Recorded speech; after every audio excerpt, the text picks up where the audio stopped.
Om Swastiastu. Assalamualaikum warahmatullahi wabarakatuh. Shalom, nama budaya, salam sejahtera untuk kita semua. Kami dari kelompok A4 pada hari ini akan menjelaskan mengenai video PJBL kami mengenai pemeriksaan parasit pada darah. Sebelumnya, perkenalkan nama saya Amira Nasibowo dengan NIM AIR 139. Nama saya Sabrina Firgila Dehanus dengan NIM AIR 125. Saya Yota Ageti dengan NIM AIR 132. Nama saya Angelina Laraswani dengan NIM AIR 158. Nama saya Edi Buto Anggita Rakasaputra dengan NIM AIR 111. Nama saya Abigail Natanya Kimiharja dengan NIM AIR 120. Saya Latifa Pika Andrea dengan NIM AIR 106. Saya Niputu Parajang dengan NIM AIR 153. Saya Nyonya Manisi Aini Parastuti dengan NIM AIR 131. Saya Aprilia Agus Syakira dengan NIM AIR 160. Saya Mahendra Wiryawan dengan NIM AIR 162. Pada kasus ini, kami menggunakan seekor ayam kampung yang kami beri nama kanguru dengan warna bulu yaitu hitam, putih, dan abu-abu, serta tinggi sekitar 8 cm. Kanguru merupakan ayam kampung yang kami temukan di Pasar Satria dengan gejala lesu dan juga diare. Oleh karena itu, kami ingin melihat lebih jauh apakah terdapat parasit darah pada kanguru yang menimbulkan gejala tersebut.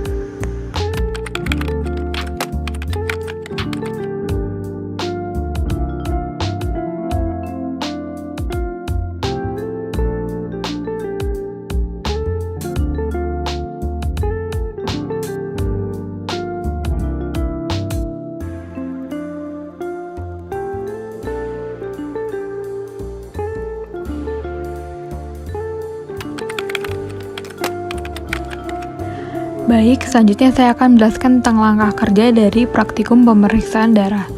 Yang pertama, buat sediaan apus darah tipis yang berasal dari hewan hidup. Hewan hidup yang kami gunakan berupa ayam. Kemudian darah perifer diambil dari sayap ayam tersebut. Di tempat yang akan diambil darahnya, terlebih dahulu dibersihkan dengan alkohol. Kemudian buat tusukan pada pembuluh darah dengan jarum. Selanjutnya dengan objek les pemalit, diambil sebagian dari tetesan darah yang sudah ditampung.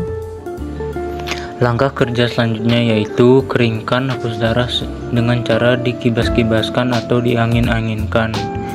Kemudian langkah yang selanjutnya fiksasi hapus darah dengan metanol selama 3 menit, dan melalui caranya yaitu celupkan preparat hapus darah yang telah dikeringkan larutan metanol selama kurang lebih dari 3 menit. Kemudian ambil preparat lalu keringkan dan angin-anginkan. Baik, untuk langkah kerja berikutnya, diwarnai dengan GEPSA 10% selama 20 hingga 30 menit, lalu dilanjutkan dengan cara menuangkan zat warna di atas sediaan apus darah. Dapat lihat di video berikut.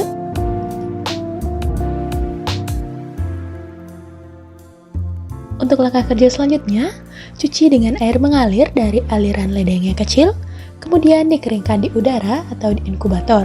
Setelah itu, periksa di bawah mikroskop dengan pembesaran 1000 kali dan menambahkan minyak emersi. Baik, selanjutnya mengenai hasil pemeriksaan. Dari praktikum pemeriksaan darah pada ayam ini, kami menemukan adanya parasit darah dari sampel yang kami periksa. Adapun parasit darah yang kami temukan adalah Plasmodium gallinaceum.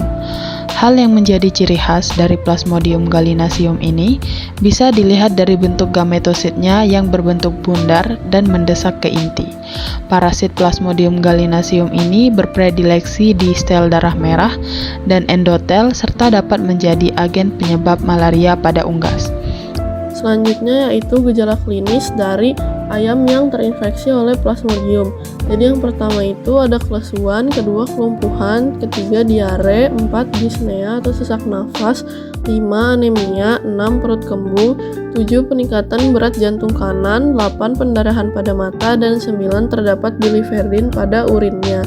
Bahkan dapat terjadi kematian yang disebabkan oleh anemia berat atau penyumbatan kapiler di otak, paru-paru, atau organ vital lainnya oleh gametosit dalam sel endotel.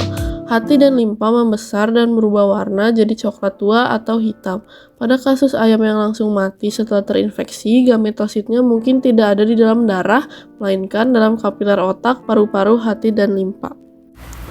Baik, sekarang kita masuk ke definisi. Plasmodium adalah kelompok protozoa parasit dari genus Plasmodium yang menyebabkan malaria pada manusia dan hewan. Genus ini terdiri dari berbagai spesies yang memiliki siklus hidup kompleks, yang melibatkan dua inang, yaitu nyamuk Anopheles dan vertebrata termasuk manusia. Untuk karakteristik umumnya, genusnya Plasmodium, filumnya Apicoplexa, dan penularannya melalui gigitan nyamuk Anopheles betina yang terinfeksi. Sekian, terima kasih. Saya akan menjelaskan mengenai siklus hidup dan juga cara penularan parasit, yang dimana dimulai saat nyamuk vektor Aedes culex atau Anopheles yang terinfeksi menghisap darah ayam rentan, menyuntikkan sporozoid ke dalam aliran darah. Dan sporozoid hanya berada dalam aliran darah selama kurang dari 1 jam, kemudian masuk ke dalam sel endotel dan juga sel jaringan. Lalu terjadi proses perbanyakan skizogoni yang dimana terjadi di dalam sel endotel yang membentuk fanerozoid yang kemudian menginfeksi organ lain.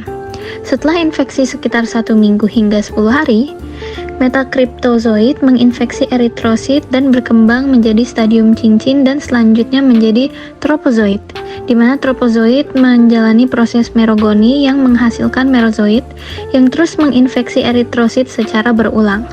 Setelah beberapa waktu, merozoid berkembang menjadi makrogamet dan juga mikrogamet yang kemudian diisap kembali oleh nyamuk vektor.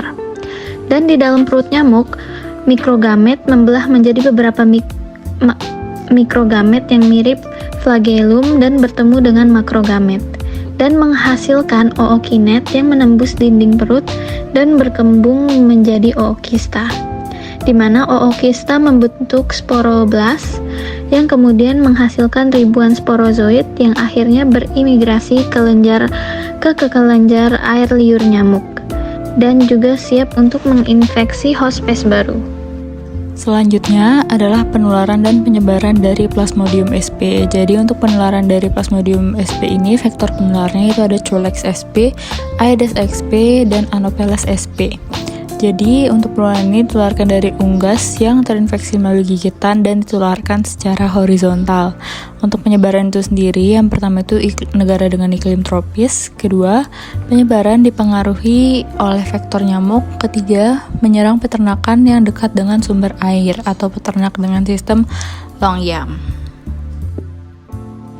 Selanjutnya adalah pencegahan ataupun pengendalian terhadap parasit yang dapat dilakukan dengan mengendalikan nyamuk sebagai vektor pembawaannya. Jumlah nyamuk dapat dikendalikan dengan penggunaan zat kimia maupun non-kimia. Untuk pengendalian kimiawi dapat dilakukan dengan menggunakan larvasidal untuk membunuh jentik nyamuk, fogging, dan juga penggunaan repelan. Dan untuk pengendalian non-kimia dapat dilakukan dengan pembersihan lingkungan dari sarang nyamuk, menjaga kebersihan dan sanitasi kandang, serta penggunaan light trap.